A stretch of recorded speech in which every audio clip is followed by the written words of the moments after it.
नारंग नाम के एक गांव के पास एक बहुत बड़ा बगीचा था।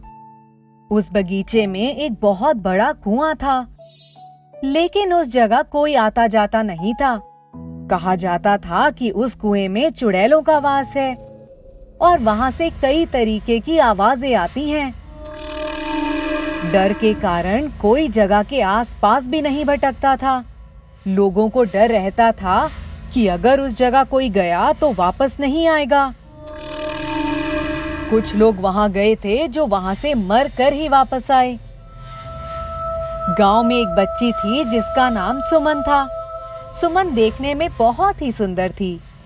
साथ ही सुमन पढ़ने में भी बहुत तेज थी। एक दिन की बात है, सुमन स्कूल से वापस आ रही थी और उसे बहुत तेज प्यास लगी। उसने वह बगीचा देखा और वहां कुएं के पास पानी पीने चली गई।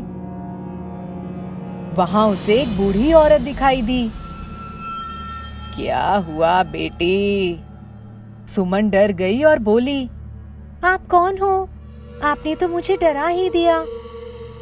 मैं पास वाले बगीचे में रहती हूँ, वहां की रखवाली करती हूँ।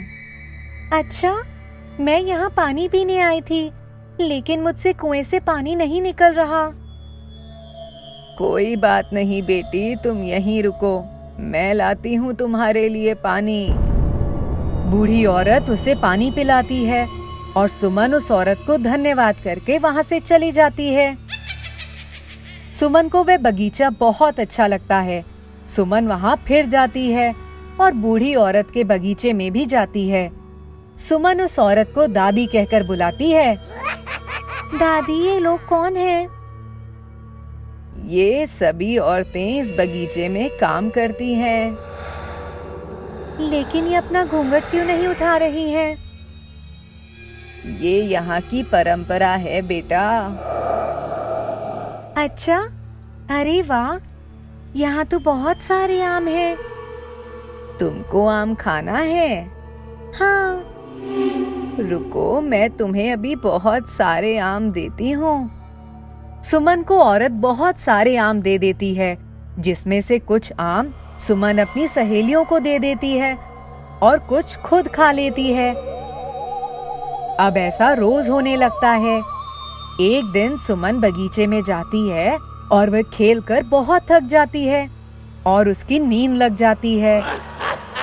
जब वह उठती है तो बहुत रात हो चुकी होती है और वह बूढ़ी औरत भी उसे दिखाई नहीं देती। जब वह उठकर देखती है तो वह औरत उसे चुड़ैल के रूप में दिखती है, तो सुमन डर जाती है। सुमन जोर से चिल्लाती है, माँ! उसकी आवाज सुनकर सारी औरतें वहां आ जाती हैं। क्या हुआ बेटा? आप कौन हो? आप मुझे मार डालोगी।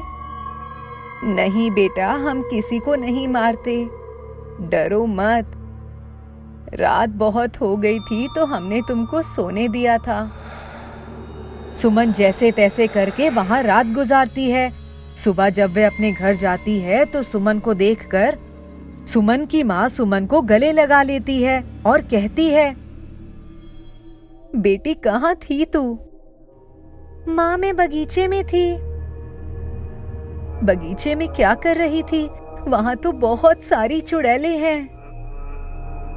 हाँ माँ, लेकिन उन्होंने मुझे कोई नुकसान नहीं पहुंचाया, बल्कि मेरा बहुत ध्यान रखा। ये कैसे हो सकता है? फिर सारे गांव वाले सोचते हैं कि उस बगीचे में जाकर देखना चाहिए। सारे गांव वाले उस बगीचे में जाते हैं और वो बूढ़ी औरत वहां मिलती है।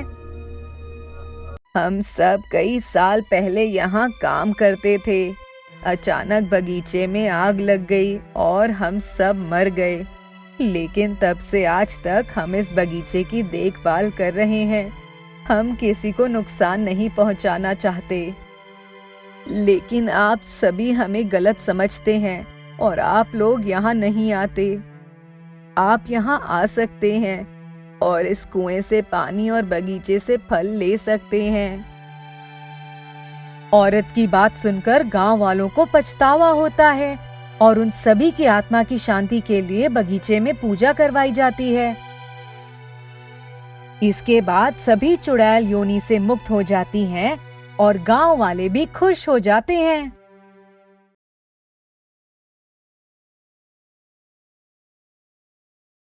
अब प्रतीक की आत्मा मोटरसाइकिल छोड़कर जा चुकी होती है, लेकिन मोटरसाइकिल अभी भी रोहित का पसंदीदा खिलौना होता है। रोहित के पास एक मोटरसाइकिल वाला खिलौना बचपन से होता है, जो उसके माता पिता ने उसे उसके जन्मदिन पर गिफ्ट किया होता है। समय बीतता जाता है और अब रोहित बड़ा हो जाता है और रोहित की अच्छी नौकरी लग जाती है। रोहित सोचता है, क्यों ना अब मैं एक मोटरसाइकिल खरीद लूं, फिर मैं अपने माता पिता को उस पर सैर कराऊंगा। ये मेरा बचपन का सपना भी था। दूसरे दिन रोहित मोटरसाइकिल देखने के लिए जाता है, लेकिन मोटरसाइकिल बहुत ही ज्यादा महंगी होती है। तो रोहित सोचता है कि मैं 1-2 महीने बाद मोटरसाइकिल खरीद लूंगा। रोहित को एक गैरेज दिखाई पड़ता है। वहाँ एक बिल्कुल नई मोटरसाइकिल खड़ी दिखाई देती है।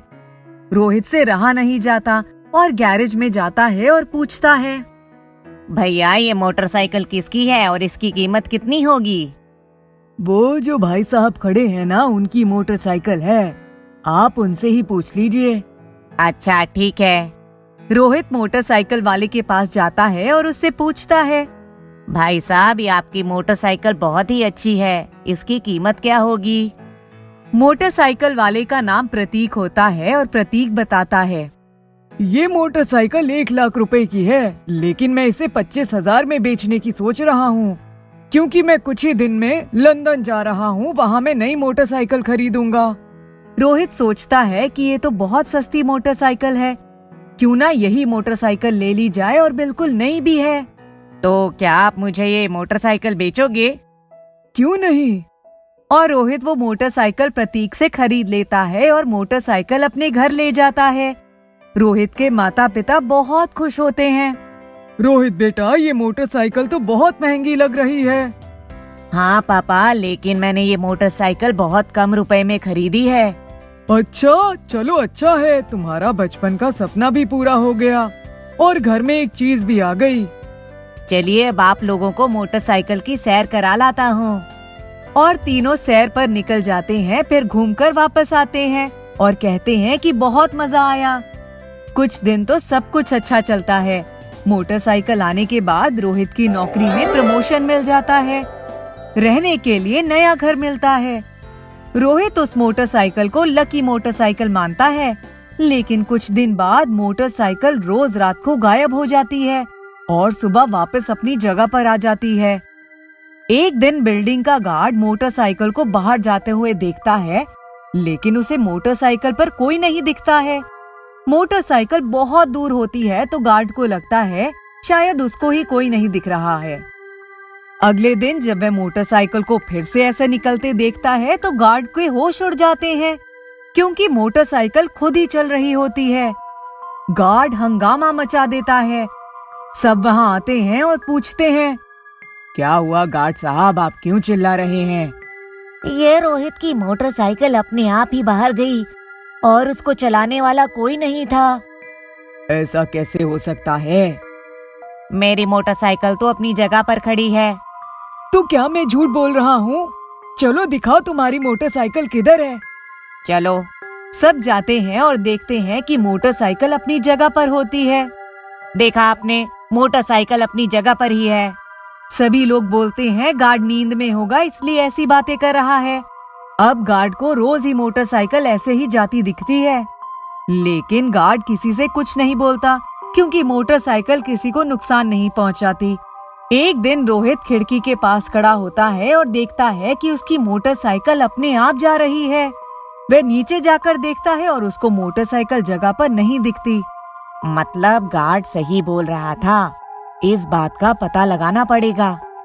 रोहित अगले दिन उस मोटरसाइकिल का पीछा करता है। मोटरसाइकिल उसी गैराज के सामने जाकर रुक जाती है और वहाँ प्रतीक खड़ा होता है। अरे प्रतीक, हाँ आप तो लंदन जाने वाले थे ना, क्या हुआ? जिस दिन मैंने तुम्हें अपनी मोटरसाइकिल बेची, उसके दूसरे दिन ही मुझे लंदन निकलना था। मैं एयरपोर्ट जा रहा था और इसी रास्ते से निकल रहा था कि मेरा एक्सीडेंट हो गया और मेरी बॉडी नीचे गिर गई। बहुत खोजने के बाद भी मेरी बॉडी किसी को नहीं मिली। मेरी बॉडी आज भी यहीं नीचे खाई में है। उसका अंतिम संस्कार करवा दो, मेरी आत्मा को शांति मिल जाएगी। और ये मोटरसाइकिल मुझे बहुत पसंद थी, इसलिए मैं रात को ले आता हूँ। रोहित ये बात सुनकर डर जाता है और फिर बोलता है, मैं कुछ करता हूँ। रोहित पुलिस को बताता है और प्रतीक की बॉडी खाई से निकलवाता है। फिर उसके परिवार द्वारा उस बॉडी का अंतिम संस्कार करवाता है। इस तरह से प्रतीक की आत्मा को शांति मिल जाती है।